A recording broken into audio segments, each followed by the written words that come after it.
I think that's it for now. Got it. Okay.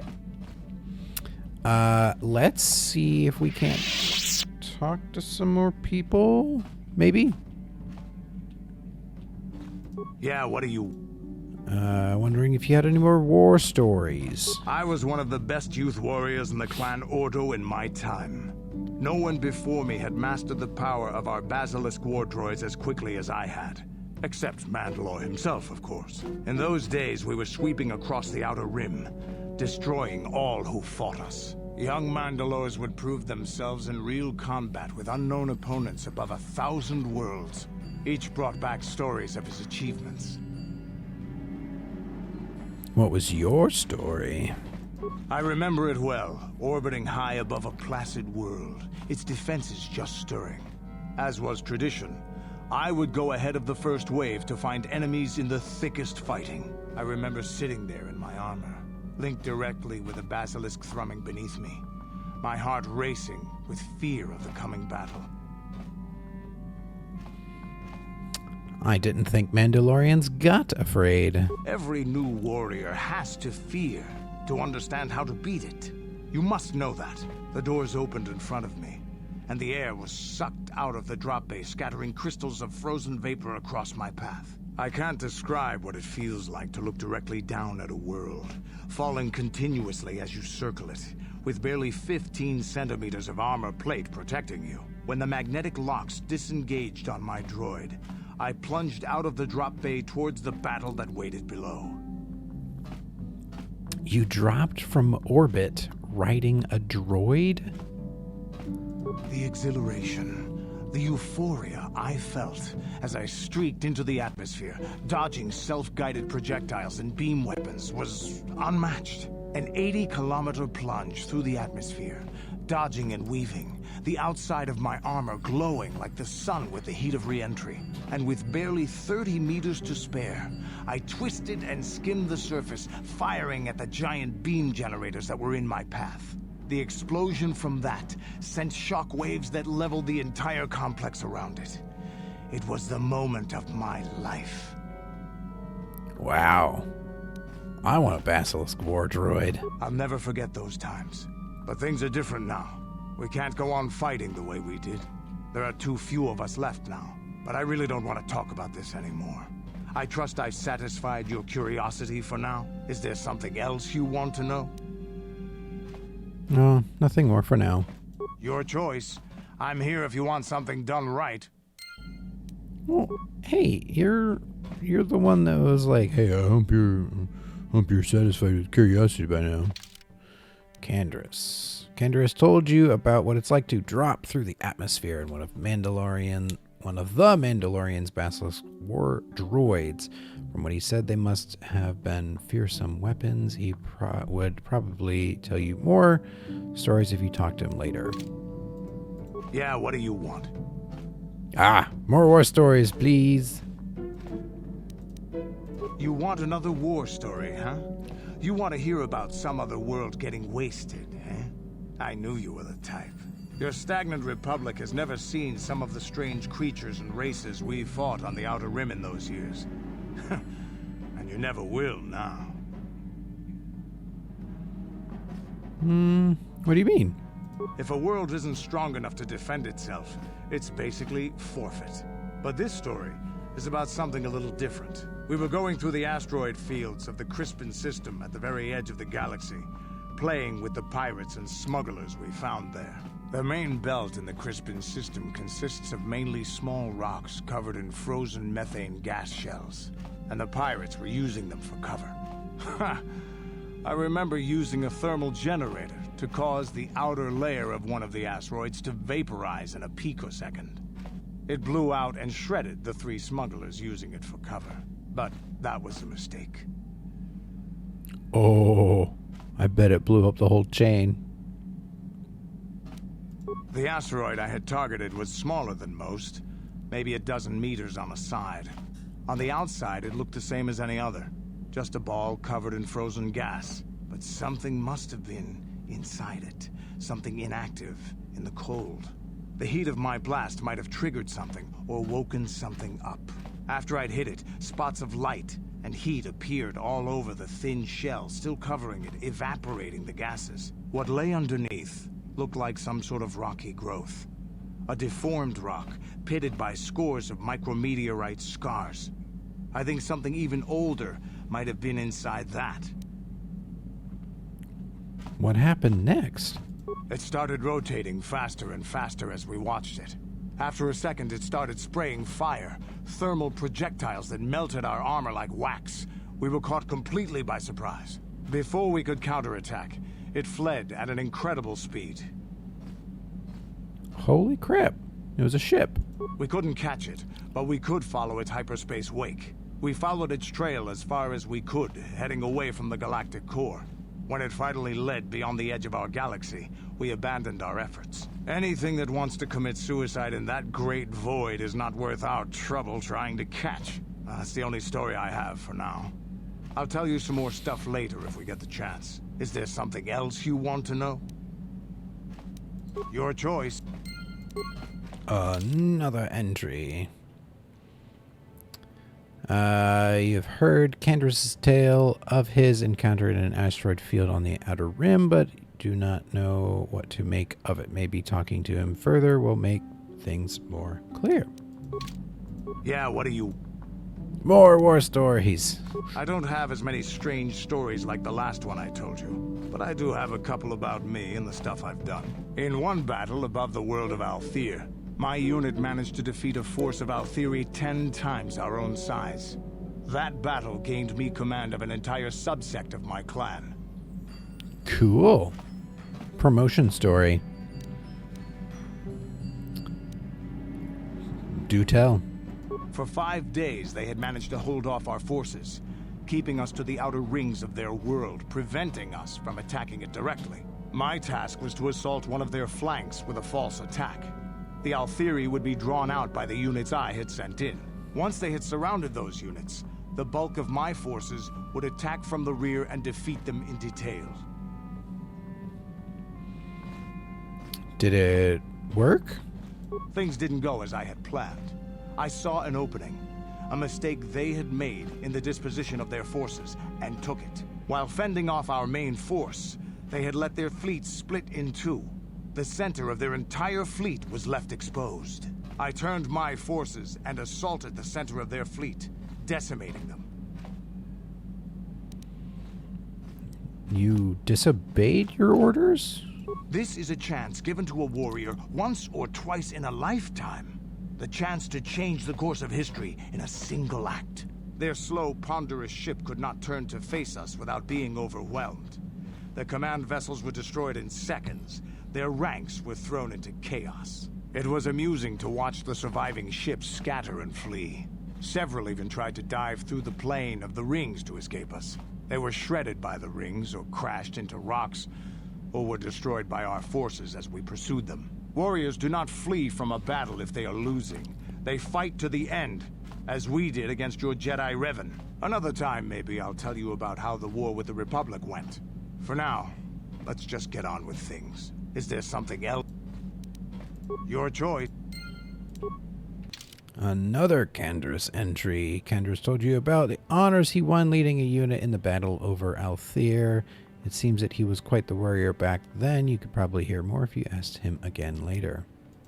Well, that may be enough from Candace at the moment. Let's go talk to some other people.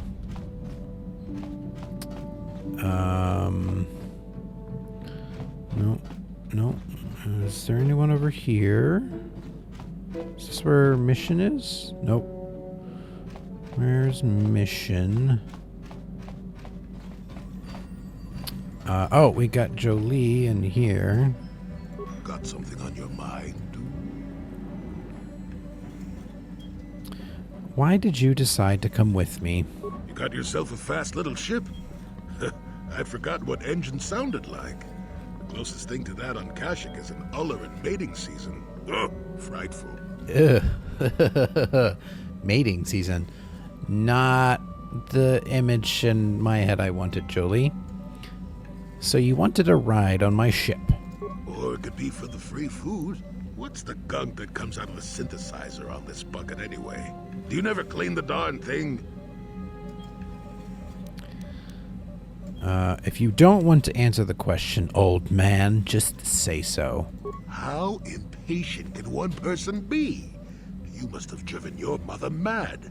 All that gurgling and fussing. Babies are cute, but annoying. You know, you remind me of someone else I knew ages ago.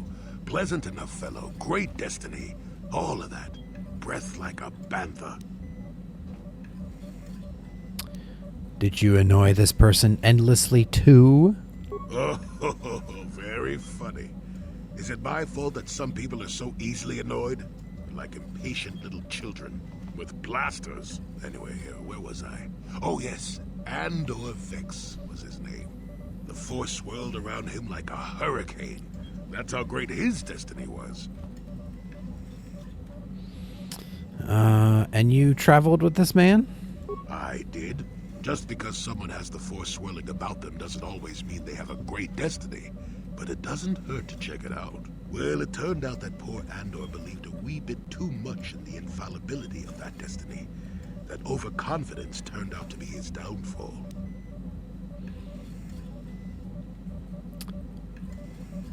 Was there supposed to be some hidden meaning in this? I don't know. Are you overconfident? I hadn't noticed.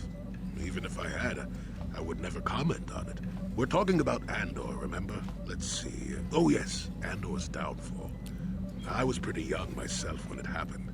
At the time, I thought that Andor's destiny couldn't be more boring.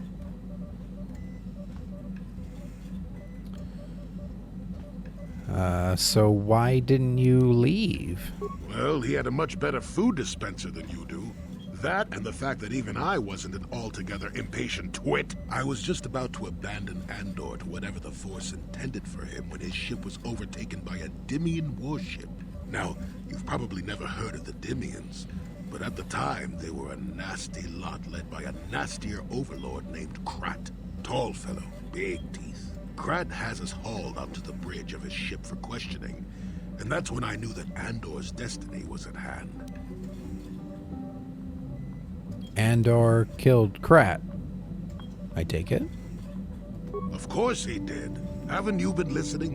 It was not in the way you'd probably expect, though. Well, Andor decides that his destiny makes him invulnerable and starts making all sorts of demands. Free me now. I'm not answering questions. Blah, blah, blah. Don't you know who I am? Krat decides he's had enough and begins crushing Andor's neck. I told the boy he should have kept his mouth shut. I think he agreed, too. This could have just been gurgling noises. Well, anyway. Finally, Krat has enough of Andor and tosses him aside into this giant energy intake shaft. Andor gets sucked in and starts bouncing around, screaming. Maybe Andor hit something sensitive on the way down, or just didn't agree with the reactor core. Next thing I know, all the ship's alarms are ringing. You've got to be kidding me. Everyone panics, and I run, barely making it to the ship in time before the explosion. Krat dies horribly, and the Dimians never quite recovered. Changed the political course of the entire sector for centuries to come. I'd call that quite a destiny, wouldn't you? And what does that have to do with you coming with me? Well, hey, the chances may not be great, but when one has the opportunity to see something like that twice in a lifetime. Anyway, go on. My throat is dry and you're making me cranky. Shoo! Oh, Jolie. Jolie, Jolie, Jolie, Jolie. Kidding. You and Jolie have talked a little bit about his past. You may continue the conversation with him in the future, perhaps once you have gained some more experience. Got something on. Okay. Oh, I get it. Nothing more from him right now. Let's see if Juhani has anything to How say. may I be of assistance to you? I was wondering if we could talk. What is it you would like to speak to me about? Tell me more about your past. Well, I suppose I have not talked very much about the Jedi I met back home. All of them, were so very invigorating. Ooh. Invigorating. They were so very alive, so full of hope and energy and zeal. In retrospect, I can see it was a little bit tragic. What do you mean? Those Jedi were going to fight the Mandalorians just after they had invaded. Many of those Jedi perished in the fighting, but to us, they seemed invincible. Especially their leader, who they talked about all the time. Paragons of light and justice, sweeping away all iniquity before them. It was like looking at gods. Damn straight, I do look divine. I can only assume that that was some misguided attempt at humor. I was using poetic license. But those Jedi, they were enthralling. Everyone wanted just to touch them. Some people thought it would bring them luck. Not that the peace they brought lasted very long. What happened? The Jedi left. The people grew complacent. Those who had been wronged saw their chance at revenge. And so the cycle continues. The oppressed become the new generation of oppressors. The human oppressed, that is. The non-humans were never treated well in any case. We felt the brunt of both administrations. All species are capable of intolerance. Yes, but humans seem the most pervasive, the most consistent. They took their frustrations and hates out on us because the people they wanted had already fled or were too well protected. But no one looks out for the injustices we suffered. Oh no, but I am sorry. I should not have outbursts like that. As long as you do not let your anger influence you. Don't you see? The very fact I mentioned it means it has its influence. Anger can lead to the dark side, and I must be ever careful that I do not fall back into those ways. I thank you for your support. My outburst was uncalled for, but you did not lash back at me. You are a much better Jedi than I, it would seem. But let us not speak more of this now. We should continue on our journey. Perhaps later we will talk again. Alrighty.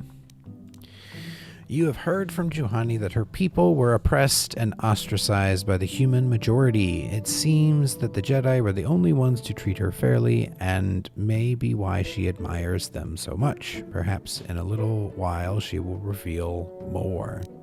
Yeah, like how she got picked up and became a Jedi? Yes. Is something wrong?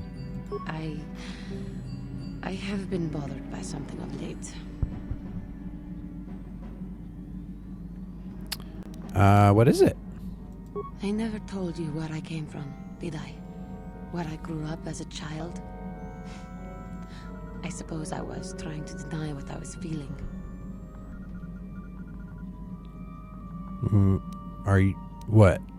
I have been wrestling with my feelings inside. Trying to come to terms with it, but I find I cannot. I must have someone to blame. Someone to blame for the destruction of my homeworld. Someone who is responsible for the death of everyone I have ever known, except those on Dantooine.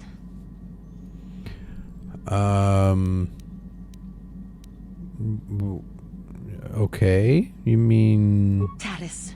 It was Taris that the Sith destroyed to try to kill you and your precious Bastilla. Taris, my homeworld. She came from Terrace. I am so sorry, Juhani. I did not know. If it were not for you and Bastilla, the Sith would have never had reason to destroy that world. It was your fault for being there, and your fault for rescuing Bastilla. Without your intervention, the Sith would have had no cause to lay waste to my childhood. Just let me vent my anger. I need someone to blame. Something. Anything. I hated that world. Yet everything I learned as a child, I learned there. It is as much a part of me as the air I breathe. I have this ache inside me, where all my childhood memories lay, and I find your face there with them. If it was not for you, that world would still exist. Okay. Let's calm down. Calm yourself. Remember the Jedi Code. Breathe. Meditation. Zen. There is no emotion. There is peace. I suppose you did what you had to, and it could not have been avoided. The Republic needs you and Bastila. Maybe needs you more than it needed Taris. But it is so hard to lose your entire past. You would not understand. You're right. I don't. I suppose that is to be expected. Everything will turn out for the best, as long as we remain focused on our task. I am sorry. I will try not to distract you in the future with my trivial experiences. We should stop for now. You have learned a lot about Juhani's past now. She was in fact raised on Taris, the world which the Sith destroyed because of you and Bastila.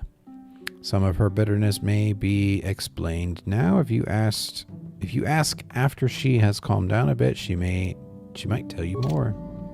Alright, well, we gave Canderous 3. Let's see if we can get 3 out of Juhani. Yes. Is something wrong? I was remembering Taris. I am sorry, Juhani. No, it's all right. I think I am over the worst of it. I apologize again for lashing out at you. It was not your fault. It was a horrible place to have to live. At least in the lower cities where the non-humans tended to get relegated. Living for years in a place with no sun, living off the trash dropped from the upper levels, and a meager pay doing back-breaking labor.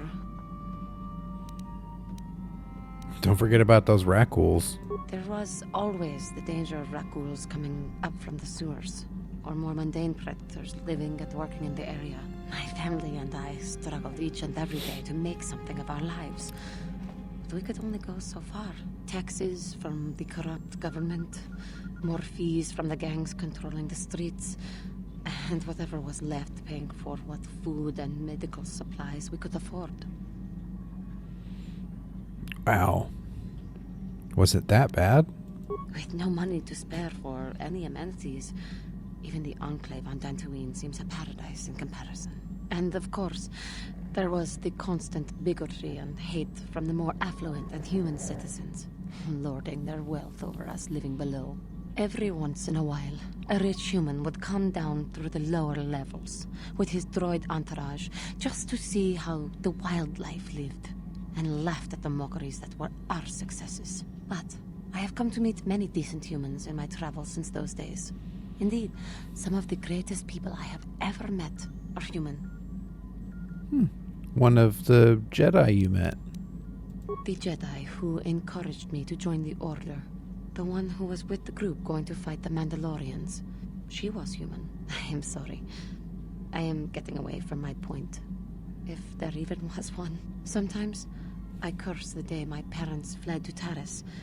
But then again, if they had not, I would not be where I am today. Your parents?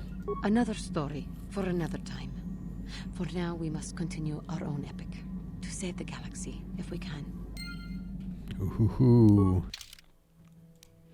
Juhani's parents fled to Taris from the homeworld of her species. Unfortunately for them, Taris was very oppressive towards alien species. Life was not easy for them. Perhaps she will tell you more in time. Alright.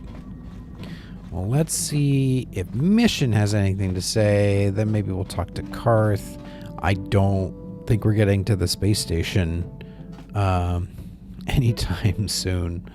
That's okay. We're having fun. Right, guys? We're all having fun here. Hey there. What?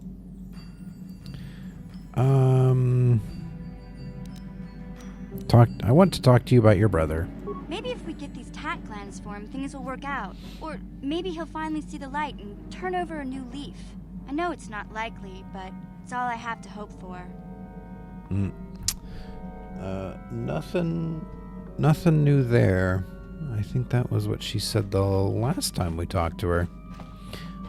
So maybe if we want to get any farther in talking to Mission, we'll have to go get those tat glands from Kashyyyk. All right, Karth. Haven't talked to you in a while.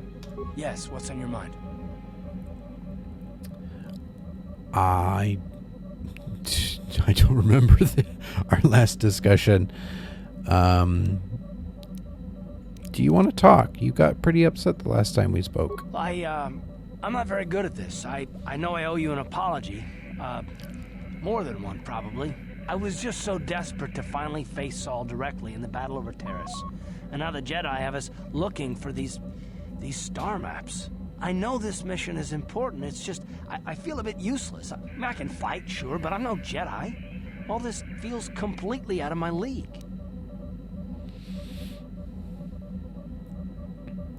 Why don't you return to the front lines then? Because this is more important. This may really finally make a difference. I suppose even if I can't figure out everything that's going on, I still want to help if I can. I just hate not knowing what's going on and feeling this helpless. But I shouldn't have taken that out on you. I've been a royal pain in the backside, haven't I? Don't worry about it, Karth. No, I do worry about it. I've traveled the lanes more than once. I should know better than this. So, I'm sorry. Will you accept my apology? Only... I just wanted to say yes, but only if you agree to work with me for once. Done. Let's get underway then, shall we, partner? All right. That one went better than others before. Karth has apologized for his previous behavior and has promised to try not to punish his current companions for the betrayals of people in his past. Whether he can accomplish this remains to be seen. That's right. His commanding officer, Saul Kareth? Saul something?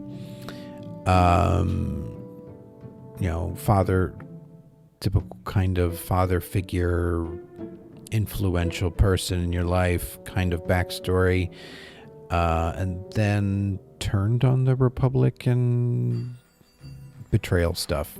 And Karth was mad about it. He was, what was it? I think he was trying to pass blame or punish his current companions. Let's see if he has more to say. Yes, what's on your mind? Oh. You got it. We're all caught up with Karth. All right. Let's see if Zalbar has anything more to say. Then maybe we can jet over to the space station. Is there something you want? Nope. No more backstory. Let's Zalbar. All right.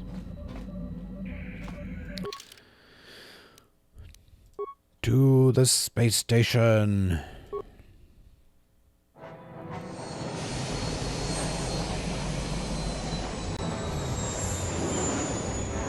Goodbye, Tatooine.